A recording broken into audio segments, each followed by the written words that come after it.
Welcome back to the channel. This is Nthoqwa Talks with me, your host, Nthoqwa. And this is that show that aims to prove points. Remember that we said in the first episode, we've got lots of points to prove. And the main point we want to prove to you is why we think Limpopo is super, super dope. I know it's been a while and you might have missed us, but they always say that good things are always with the wait. And on today's episode, we're joined by one of the greatest in Limpopo. That's what we think.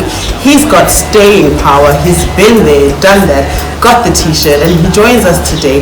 And we hope that after you've watched this episode, you will definitely like, share, subscribe, and share with us some of the questions you'd like to see us ask the guests on our show. But for now, let's welcome Vic Mash.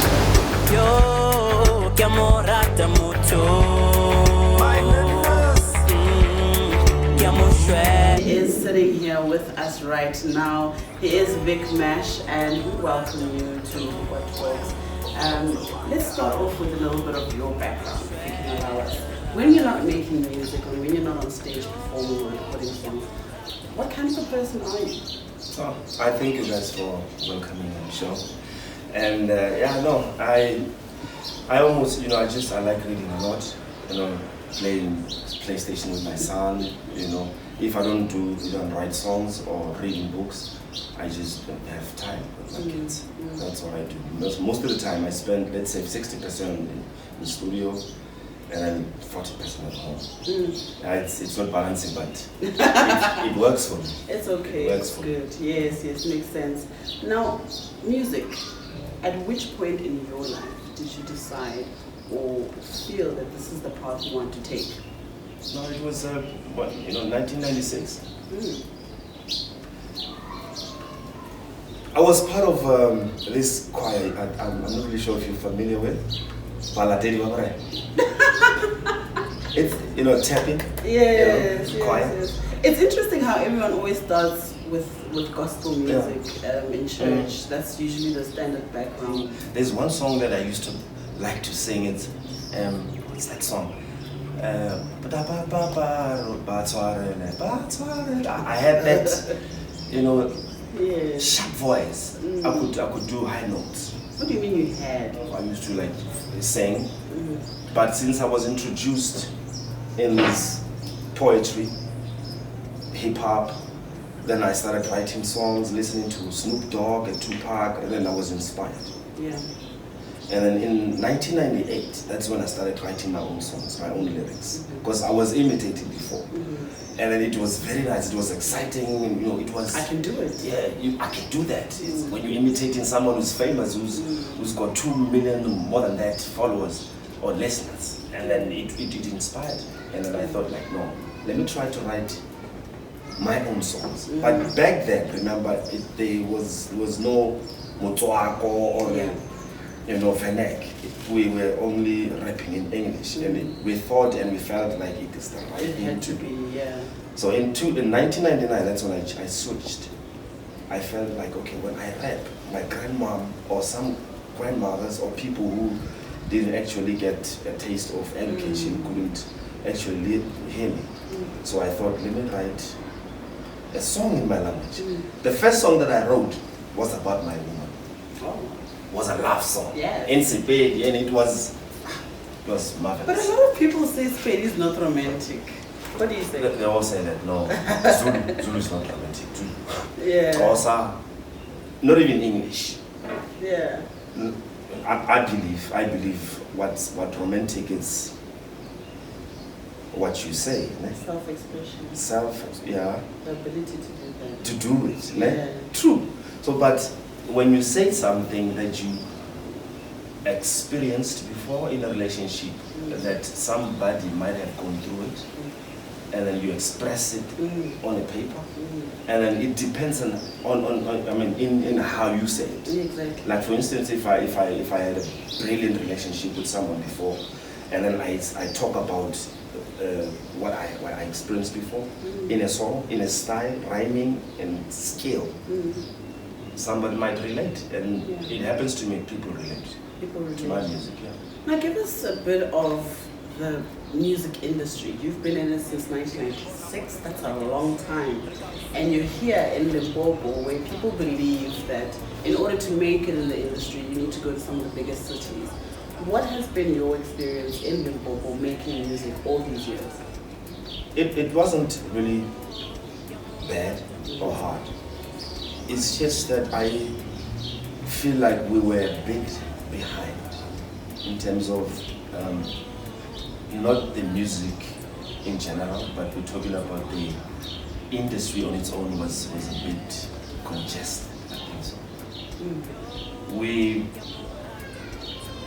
Since in my experience, I felt like we copied a lot instead of creating our own. We copied a lot of the US, let me say foreign music. So thanks to Nthoqwa guys, I mean, thanks to Mafike, Maftal and Zulu guys. Yeah, it doesn't matter which province you come from. I don't want to mention names. There's two artists from here that I'm doing very good. But it does not necessarily mean that back then we couldn't do it. It's just that necessary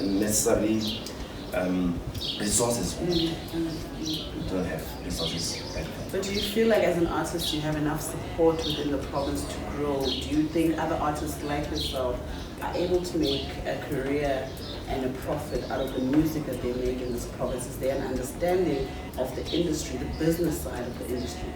Most definitely. Most definitely. The only challenge that we're facing is promoters. Radios, journalists. You see, it looks like our province, if you don't appear on TV, you don't exist. Let's say, for instance, one artist from Limpopo came up very raw. It didn't have a music video, nobody knew him. He just released one song. And that's the same platform that we're using even now. You release a song on social media and then push it. That's when I realized that the genre that I'm doing in this province, it's a bit hard to break in the market. People want to dance nowadays. They don't really want to hear your problems. They don't want to hear what you're saying. They just want to dance. So it's not easy. Yeah. So I can go back to provinces now. I'm not actually saying that Joburg and Cape Town, all the provinces, I really have to be there for me to be exposed. You know, I'm just saying people also need to try some different genres as well. They also need to listen to what we say in my songs. I'm not talking about bling-blings in my songs, guns, rape, or flashing money. But music wasn't always about that. Yes. I mean, I'm not saying I'm old or you're old or whatever the case may be, but there was a time when music made sense and it spoke to the reality of life and existence. When did it all change? Generation. You see, in 1996, Tupac, Snoop Dogg, they were the guys who had who owned the industry at that time. It was the music of that time. So when music changed, all artists, we have to adapt. Nothing changed. Nothing changed. It's just the sound that changed. You see, right now, I don't want to say how old I am now, but I've been in the industry. I know. I saw music come and go. Sound changes, sound implemented. So, as an artist, what do? You see, some of the artists who don't know how to change with times, they sometimes get into depression because you put more effort into the studio, trying to produce something that people know that you are capable of doing, and then all of a sudden this young generation they just come up now that loves this new sound. Don't relate to your sound. You don't get booked. You don't do all those things. So I'm thinking adaptation. I mean, we just have to adapt. Yeah, that's the only thing that we have to do, and it's hard for us. To me, it's Exactly. It's like you either change or you fall, right? Exactly. Now, for you, what makes or what do you enjoy the most, the studio or the stage? The stage, most definitely. Because I get to interact directly with my fans and with people that don't know me. People who, you know, who see me for the first time. You know, when you perform in front of people, it makes me feel welcome, important, like a real or an original artist. Because we're gonna Energy. yeah, the energy. But it's more the some barata quite, some barata is garage music, some hip hop quite, but they're in the same room. And then you're doing this genre that is different. And then you actually forcing them to love what you're doing. I mean, I don't know if it's blessings or what. I always receive good response. My last question in this segment, do you feel like the powers that be in the province, without naming any names, do enough? I mean, I've heard a lot of activism in the province about whenever there's major shows that come into Limpopo or Rockland, there's always artists from outside that are brought here for the big tickets. Do you think that the industry or the powers that control what platforms are given to us in this province do enough to promote artists from here? I'm not biased, but no. Yeah. I once went to this promoter, asked them, why do you always book artists from outside? We're not necessarily saying you have to host a show with local artists. And why don't you at least pick up 10-5 just to uplift and boost? Because you know, getting into a studio requires money. Shooting a music video requires money. Branding on its own image requires money. Traveling from your home to the gig also requires money. And then you say, you can book me because I don't have following. That's their reason. Yes. They can't book us because we can't bring crowd. Well, he's still with us. It is a Vic Mash who is sitting with us here on Nthoqwa Talks, and he is expressing himself. So we're getting to know him a little bit more. And right now we're going into Up Close with Vic Mash. Yes. Tell us about your upbringing, your childhood. What's your earliest memories and how was it? How do you describe your upbringing? My memories were very exciting. You know, I had the most and best moments ever in my childhood upbringing. Most of the time, I'm always outside playing with kids. You know, coming up with great ideas. Let's do this. Let's do that. Can we try this? Can we try that? I was always experimenting. I can still see that. Yeah, and basically, it's very, very, very nasty. Yeah. Naughty. So you said you're a parent now, right? Yeah. I've mentioned that. What are some of the lessons or some of the things that as an adult you look back at your parents and how they raised you, do you want to pass on to raising your children? Respect. You know, don't make your kids feel that one is important, one isn't. You know, and always communication. You know, my parents weren't, about to the 50s. Communication, to them, it wasn't their thing. They just say something in passing. They don't just say, my boy, this is what you're not supposed to be doing. Don't do this. If you come across this is how you deal with it. If you see this is how you approach it. So what kind of parent are you? Are you the communicative one, or are you like? Most definitely, I communicate with my kids. He gets to interact and to engage with me. I get to know if he's sad. Just by looking at him, I can tell he had a bad day, it was a good day, he had a good day or bad day, which is a good thing, Speaking about our kids, we are sitting here about a meter away from each other, but we are aware that there is something called corona. We cannot do this interview without talking a little bit about it. What's your take on the virus? What needs to be done? I hear, I haven't gone through it a lot, but I know this virus it's affecting the whole world, and there's not even one virus that God cannot move away from, or heal it. But I think that vaccine that you're talking about, I think it's the only thing that we need. But what can I say about the virus? We shouldn't fear. We shouldn't fear it. It's just like flu, right? Into music now for a second. How do you describe your music, one? And secondly, how important is your personal brand or identity to the type of music that you make? I describe my music as I'm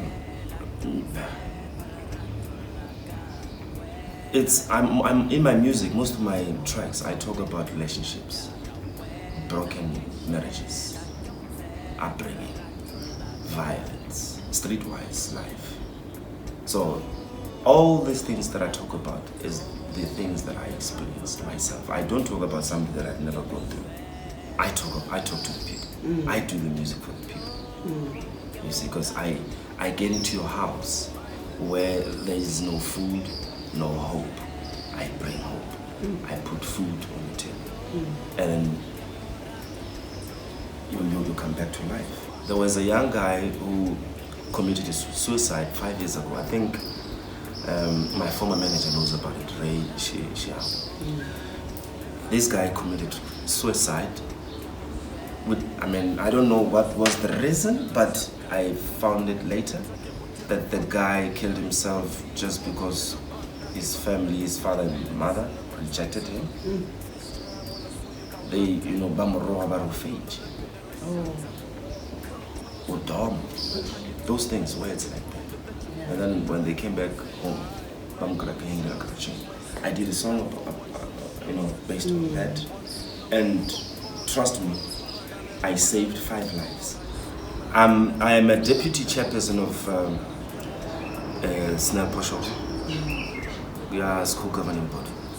And then I'm a community builder in the Lithuanian area.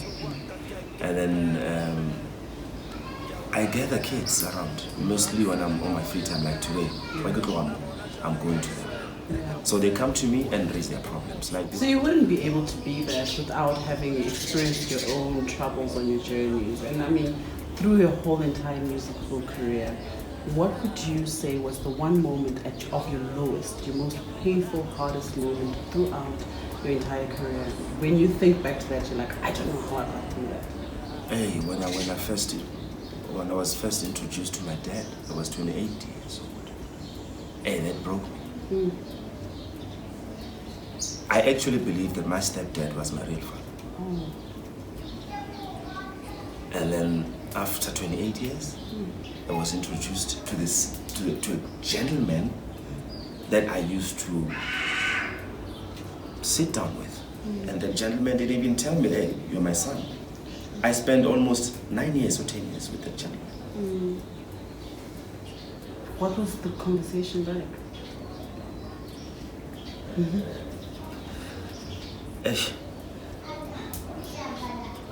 I don't know.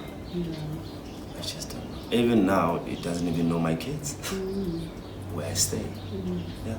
So it was just like, why did you do it? Why did you come and, see me? What did you do? Did you contribute? And he said, no, your moms didn't want me to, all these things. But I don't blame him anyway. Here I am. I've got my own family. And then at least, they're very privileged because I'm here. They are able to call me dad. Very, very, very nice. I love that. You go through things and you make decisions about your own life, how to carry on forward within yourself, to not repeat some of those things, painful things that were done to you, intentionally or not intentionally. But what message do you have? You spend a lot of time with these upcoming artists, young men who want to make it in life, and they all come from different backgrounds. What would you say made you, what sort of mentality or piece of advice would you give them to carry themselves through? They shouldn't look down to themselves. If believing belief system, it's let me put it this way. Fear, it's an enemy to most artists. You fear to start something new, and then you complain, Eish, I don't have money. How can I achieve that? It's not all about money. Try, fail, and say I learned. And then pick yourself up and continue. Like for instance, people when they see me, most artists who knows that I've been in the industry since '96, they still say, Vic Mash, are you getting old? And I tell them, do you know how much how old you Masikela was? Snoop Dogg, for instance, Jay-Z, how old is he? I had to find myself, what type of an artist do I want to be? What type of message do I want to send to the people? What do I want to be? When people look at me, they should see what. So I started mastering my style of rapping, then found my music, then now I categorize my sound as Spanzi. Spanzi, it's a township lifestyle. Beautiful. So it's not about the hype. It was never about that. Next 5 years, where are you taking Banzi? I'm going to have my own okay, I'm actually working on my record label. It's in construction right now. And then I just want to build the community, identify, scout artists, talent out there. That's what I want to do. I want to be behind the scenes. Remember, there's a lot of artists here who's got talent, but the only challenge they're facing is resources. So if I solve that, and then I teach them how to write lyrics, how to make quality sound, how to be a quality artist. Like when you rap, I can hear them rapping. A lot of them, they're just rapping. It's swag. It's all about swag, choruses, and dance. I have one example. I entered this DSTV iRock Battle of the Stage. It was in 2017. Yeah. I think there was 106 artists competing. In hip hop, we were 98, and then the rest really different categories. I came out number 1, the overall winner of that category. And when they explained why I won, people were like shocked. And then I was surprised, why are they shocked? Because I've taken time to groom myself. I've taken time to create this brand. It's different. It's not about how I look. Yes. The swag, no. It's not about how I speak the slang, no. It's about what I say. I took time. It's about I must start my style. Voice projection, stage appearance, stage performance. How do you interact with your crowd? When you perform on stage, make sure they make them feel that you're there for them. Now on social media, you can find me on Facebook. You can find me on this. You can type Vic Mash Lebanzi, and then Instagram Vic_Mash Lebanzi, Twitter Vic Mash Lebanzi. That's it. Great. Thank you so much. So we're doing a quick quiz with Vic Mash. First question: what is the current number of confirmed cases of COVID-19 in South Africa? 162. What's the capital of Kenya? Pass. I don't know that one. What's your favorite, BMW or Mercedes-Benz? BMW. And what's the name of the current vendor king? Colored vendor king. Current king of Bavenda. Bafu. Thank you so much.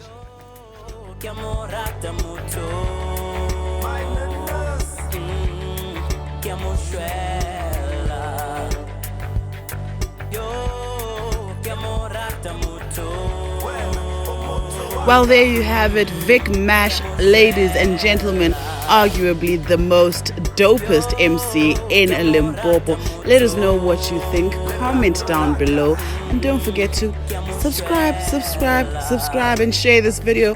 Hope you enjoyed it, and join us next time with the next reason why Limpopo is dope.